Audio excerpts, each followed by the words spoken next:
किसी ने बड़े कमाल की बात कही है, मुश्किल नहीं है कुछ दुनिया में, तू जरा हिम्मत तो कर, ख्वाब बदलेंगे हकीकत में, तू जरा कोशिश तो कर। Hello friends, good morning. आज है 5 अप्रैल 2022 और 5 अप्रैल 2022 के सभी महत्वपूर्ण करंट अफेयर्स की हम डिटेल से चर्चा करेंगे। आपको बता दें दोस्तों, आप अगर किसी भी कॉम्पिटिटिव एग्ज़ाम की प्रिपरेशन कर रहे हैं, आज हम इसमें बहुत ही इंपॉर्टेंट और सेलेक्टेड क्वेश्चन लिए हैं जो कि आपके आने वाले सभी एग्ज़ामों के लिए बहुत ही ज़्यादा यूज़फुल होंगे। तो चलिए दोस्तों, बिना देरी के स्टार्ट करते हैं आज के अपने पहले इंपॉर्टेंट क्वेश्चन के साथ। और पहला महत्वपूर्ण प्रश्न क्या है दोस्तों कि खेलो इंडिया यूनिवर्सिटी गेम्स 2021 का आयोजन किस राज्य में किया गया। दोस्तों, आपको ध्यान रखना है कि पहले जो इंडिया यूनिवर्सिटी गेम्स है उसका आयोजन कहाँ किया गया है, तो कर्नाटक में किया गया है। किस राज्य में दोस्तों किया गया है, तो कर्नाटक में किया गया है। ये आपको अच्छी तरीके से ध्यान रखना है, ठीक है ना। आइए दोस्तों, इसके इंपॉर्टेंट बिंदुओं को बताते हैं। 1 अप्रैल 2022 को कर्नाटक के राज्यपाल टीसी गहलोत, ध्यान रखना है कर्नाटक के राज्यपाल का क्या नाम है, टीसी गहलोत जी ने, या थावर चंद गहलोत, इनको शॉर्ट फॉर्म में टीसी है, वैसे थावर चंद गहलोत। तो केंद्रीय युवा कार्यक्रम एवं खेल मंत्री अनुराग सिंह ठाकुर ने बेंगलोर के श्री कांति रावा स्टेडियम में खेलो इंडिया यूनिवर्सिटी गेम्स 2021 का लोगो, जर्सी, शुभंकर और एंथम लॉन्च किया है। पिछले साल कोविड संकट के कारण इसे स्थगित कर दिया गया था और इसलिए इस साल से शुरू किया गया है। 2020 में ओडिशा द्वारा खेलो इंडिया यूनिवर्सिटी गेम्स का आयोजन के बाद यह क्यूग का दूसरा आयोजन होगा, ये आपको ध्यान रखना। वहीं दोस्तों, आपको बता दें कि इस वर्ष पर मेज़बान राज्य कर्नाटक के द्वारा गेम्स पर लाइव अपडेट के लिए एक खेलो इंडिया ऐप भी लॉन्च किया गया है, तो आपको ध्यान रखना है। वहीं खेलो इंडिया यूनिवर्सिटी गेम्स 2021 में वास्तव में पहली बार अनेक चीज़ें शामिल की गईं। उनमें 20 खेल विषयों के बीच प्रतियोगिता श्रेणी में योगासन और मलखंब की भी शुरुआत की गई। तो ये भी पॉइंट आपको नोट करने हैं, ठीक है दोस्तों। तो दोस्तों, ये आपको ध्यान रखना है, इसका आंसर हो जाएगा कर्नाटक। आइए दोस्तों, आगे बढ़ते हैं अगले प्रश्न की ओर। उससे पहले दोस्तों, आज हम अपने आज के जीके बूस्टर की ओर जानेंगे। और आज के जीके बूस्टर में हमने क्या लिया है, सामान्य विज्ञान के प्रश्नोत्तर। दोस्तों, ये बहुत इंपॉर्टेंट है, यहाँ से कई बार प्रश्न पूछे गए हैं। और दोस्तों, ये ऐसे प्रश्न लिए गए हैं जो कि परीक्षाओं में तो कई बार पूछे गए हैं। एसएससी आपके रेलवे है, एसएससी है, बैंक है, पुलिस वगैरह, ये जितने भी एग्ज़ाम होते हैं सभी में यहाँ से क्वेश्चन पूछे गए हैं। तो दोस्तों, आइए हम आपको बताते हैं। कैंसर के उपचार में किसका प्रयोग किया जाता है। दोस्तों, ये कई बार क्वेश्चन पूछा जा चुका है। दोस्तों, ध्यान रखना है कीमोथेरेपी। मलेरिया परजीवी की कौन सी अवस्था संक्रामक है, तो स्पेरोजाइट है। वहीं प्रोटीन ऊर्जा कुपोषण का परिणाम क्या है, तो मराशमस है। लेप्रेसी बेसिलस की खोज किसने की थी, तो ये हैंसन ने की थी। थैलेसीमिया रोग जो है तो प्रभावित करता तो खून। वहीं निद्रालु व्याधि रोग का वाहक है, तो निद्रालु व्याधि रोग का वाहक क्या है, सेटसी मक्खी। और प्लाज्मा में जल का परसेंट होता है, तो कितना होता है, 90% होता है। एक गिलास पानी पीने से कितनी कैलोरी ऊर्जा मिलती है, तो 0 कैलोरी मिलती। पानी में कोई कैलोरी ऊर्जा नहीं मिलती है। एंजाइम क्या होता है, तो प्रोटीन होता है। गोल्डन चावल किसका प्रचुरतम स्रोत है, तो विटामिन ए का। वहीं रतौंधी रोग किस विटामिन की कमी से होता है, तो ये विटामिन ए की कमी से होता है। सबसे अधिक प्रोटीन पाया जाता है, तो सोयाबीन दाल में पाया जाता है। किस खिलाड़ी को तत्काल ऊर्जा के लिए दिया जाता है, क्या दिया जाता है किसी खिलाड़ी को, तो ग्लूकोज दिया जाता है दोस्तों। वहीं मानव शरीर में खून के शुद्धिकरण को क्या कहा जाता है, डायलिसिस कहा जाता है। ये दोस्तों इंपॉर्टेंट क्वेश्चन है। प्लीज़ अगर आपको पसंद आए तो प्लीज़ हमारे चैनल को सब्सक्राइब कर लीजिए, बेल आइकन प्रेस कर लीजिए, साथ ही साथ वीडियो को शेयर, लाइक और कमेंट जरूर करिएगा। चलिए दोस्तों, बढ़ते हैं अगले प्रश्न की ओर। अगला प्रश्न इंपॉर्टेंट है दोस्तों कि भारत भूवैज्ञानिक सर्वेक्षण की महानिदेशक के रूप में पदभार ग्रहण किया है। दोस्तों, इनका नाम है option number B, doctor S Raju. जी हाँ दोस्तों, आपको ध्यान रखना है 1 अप्रैल 2022 को डॉक्टर एस राजू ने भारतीय भूवैज्ञानिक सर्वेक्षण के महानिदेशक के रूप में पदभार ग्रहण कर लिया है। उन्होंने आर एस खरगल का स्थान लिया है। दोस्तों, आपको ये भी ध्यान रखना है, आर एस खरगल का स्थान लिया है, जो 31 मार्च 2022 को सेवानिवृत्त हुए हैं। वर्तमान पद संभालने से पहले डॉक्टर राजू जीएसआई मुख्यालय के अतिरिक्त महानिदेशक और मिशन 3 और 4 के राष्ट्रीय प्रमुख के पद पर थे। दोस्तों, आइए आपको भारतीय भूवैज्ञानिक सर्वेक्षण की बात बताते हैं। तो दोस्तों, आपको ध्यान रखना है कि भारतीय भूवैज्ञानिक मुख्य रूप से रेलवे के लिए भारत में उपलब्ध कोयला भंडार की खोज के उद्देश्य से वर्ष 1851 कब 1851 में भारतीय भूवैज्ञानिक सर्वेक्षण विभाग की स्थापना की गई थी। वर्तमान में जीएसआई जो खान मंत्रालय की एक सहायक संस्था के रूप में भी कार्य कर रही है। वहीं आपको बता दें कि जीएसआई का मुख्य कार्य राष्ट्रीय भूवैज्ञानिक सूचना और खनिज संसाधन मूल्यांकन एवं आधुनिकीकरण संबंधी कार्य करना है। और इसका मुख्यालय भी आपको ध्यान रखना है दोस्तों, इसका मुख्यालय कहाँ है, तो इसका मुख्यालय है कोलकाता में है।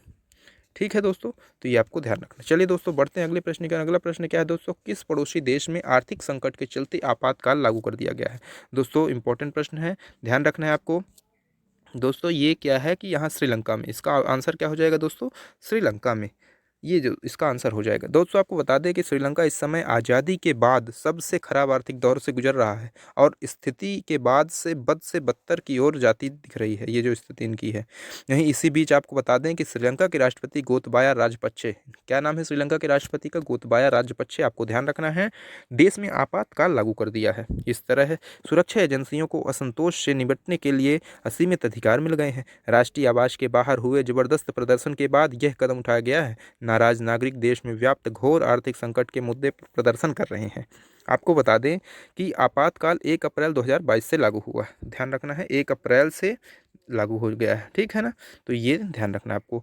वहीं आपको बताएं कि श्रीलंका के राष्ट्रपति कार्यालय से जारी आदेश में कहा गया है कि देश में कानून व्यवस्था कायम रखने, आवश्यक वस्तुओं पर सप्लाई को जारी रखने के लिए ऐसा कानून जरूरी हो गया है, इसलिए पूरे श्रीलंका में आपातकाल लागू किया जाता है। आपको बता दें दोस्तों कि श्रीलंका के हालात बद से बदतर हो गए हैं। गौरतलब है आपको कि हाल ही के हफ्तों में देश के अब तक के सबसे खराब आर्थिक संकट की वजह से सरकार के खिलाफ जनता गुस्सा बढ़ता जा रहा है। लोगों को ईंधन और रसोई गैस के लिए लंबी कतारों में खड़े होने के अलावा घंटों बिजली गुल होने का भी सामना करना पड़ा है। वहीं इसके साथ आपको बताएं कि राजपक्षे के इस्तीफे की मांग लगातार ही बढ़ती जा रही है। दोस्तों भारत के द्वारा क्या मदद की जा रही है, आपको ध्यान रखना है कि इस मुश्किल समय में सबसे पहले मदद को आगे भारत आया है। वहीं 40,000 टन चावल भारत की तरफ से श्रीलंका भेजा जा रहा है। डीजल और दवाई की कमी को भी पूरा करने के लिए भारत ही मदद का साथ हाथ बढ़ा रहा है। भारत ने श्रीलंका को $1 अरब की क्रेडिट लाइन यानी ऋण सहायता देने पर सहमति जताई है। इससे श्रीलंका को अनिवार्य वस्तुओं की कमी को पूरा करने में मदद मिलेगी। आर्थिक संकट को दूर करने के लिए श्रीलंका की अंतर्राष्ट्रीय मुद्रा कोष के साथ ही चर्चा भी कर रहा है। तो दोस्तों ये पॉइंट आपको ध्यान रखना है। चलिए दोस्तों बढ़ते हैं अगले प्रश्न की ओर। दोस्तों अगला प्रश्न क्या है, अगला प्रश्न ध्यान रखना है दोस्तों, आईसीसी महिला ओडीआई विश्व कप 2022 का खिताब किस देश की टीम ने जीता है। दोस्तों इंपॉर्टेंट प्रश्न है, आपको ध्यान रखना है। ऑप्शन नंबर सी, ऑस्ट्रेलिया की टीम ने इसे जीत लिया है। यहाँ दोस्तों ऑस्ट्रेलिया ने आईसीसी महिला ओडीआई विश्व कप 2022 का खिताब जीता है। आपको बता दें कि आईसीसी महिला ओडीआई विश्व कप फाइनल में ऑस्ट्रेलिया ने इंग्लैंड को कितने रनों से, 71 रनों से इंग्लैंड को हरा दिया है दोस्तों। और रिकॉर्ड 7वीं बार रिकॉर्ड है दोस्तों, 7वीं बार उसने वुमेन्स वनडे वर्ल्ड कप जीता है। तो दोस्तों आपको ध्यान रखना, पहले बल्लेबाजी करते हुए ऑस्ट्रेलिया ने अच्छा खासा रन बनाए, जिसमें 356 एलिसा हिली की 170 रनों की शानदार पारी की मदद से 356 रन बनाए, जो महिला क्रिकेट विश्व कप के फाइनल में भी सबसे बड़ा स्कोर था। तो दोस्तों ये ध्यान रखना है। वहीं दोस्तों आपको बता दें अब कि कुछ महत्वपूर्ण आईसीसी महिला विश्व कप से जुड़े प्रश्नों को बताते हैं। आपको ध्यान रखना है कि आईसीसी महिला विश्व कप के सबसे ज़्यादा मैचों में कप्तानी करने वाली दुनिया की पहले खिलाड़ी कौन बनी है, तो मिताली राज, जो कि कहाँ से हैं, भारत से हैं। ठीक है दोस्तों, आईसीसी महिला ओडीआई विश्व कप का पहला खिताब किसने जीता है, तो इंग्लैंड ने जीता था 1973 में। और आईसीसी महिला ओडीआई विश्व कप का खिताब सबसे ज़्यादा बार किस टीम ने, तो ऑस्ट्रेलिया ने 7वीं बार जीता है आईसीसी महिला को। ध्यान रखना दोस्तों कि आईसीसी महिला ओडीआई विश्व कप के इतिहास में सर्वाधिक विकेट लेने वाली गेंदबाज कौन है, तो झूलन गोस्वामी, जो कि भारत से ही है। और 6 क्रिकेट विश्व कप खेलने वाली दुनिया की पहली महिला क्रिकेटर कौन बनी है, तो दोस्तों मिताली राज बनी है। ये भी पॉइंट आपको ध्यान रखने हैं। चलिए दोस्तों अब बढ़ते हैं अगले प्रश्न की ओर। अगला प्रश्न क्या है दोस्तों, अगला प्रश्न है विश्व आत्म केंद्रित दिवस या ऑटिज्म जागरूकता दिवस कब मनाया जाता है। दोस्तों इसका ध्यान रखना है, 2 अप्रैल। कब मनाया जाता है दोस्तों, आंसर हो जाएगा आपका 2 अप्रैल को मनाया जाता है। ठीक है दोस्तों, तो वर्ल्ड ऑटिज्म डे 2 अप्रैल को मनाया जाता है। ठीक है दोस्तों, हर साल 2 अप्रैल को विश्व ऑटिज्म जागरूकता दिवस मनाया जाता है। और इस दिन को मनाने का उद्देश्य क्या है, इस दिन को मनाने का मुख्य उद्देश्य है कि ऑटिज्म के प्रति जागरूकता बढ़ाना और इस दिन ऑटिज्म से पीड़ित बच्चों के जीवन में बेहतरीन सुधार को लेकर कामना की जाती है। वहीं ऑटिज्म क्या है दोस्तों? ऑटिज्म वो बीमारी होती है जिससे बच्चे का दिमाग ठीक तरह से डेवलप नहीं हो पाता है। दोस्तों इसकी थीम क्या है इस वर्ष की थीम है सभी के लिए समावेशी गुणवत्ता शिक्षा है। तो ये भी आपको ध्यान रखना है। चलिए बढ़ते हैं दोस्तों अगले प्रश्न की ओर। और अगला प्रश्न क्या है दोस्तों? अगला प्रश्न है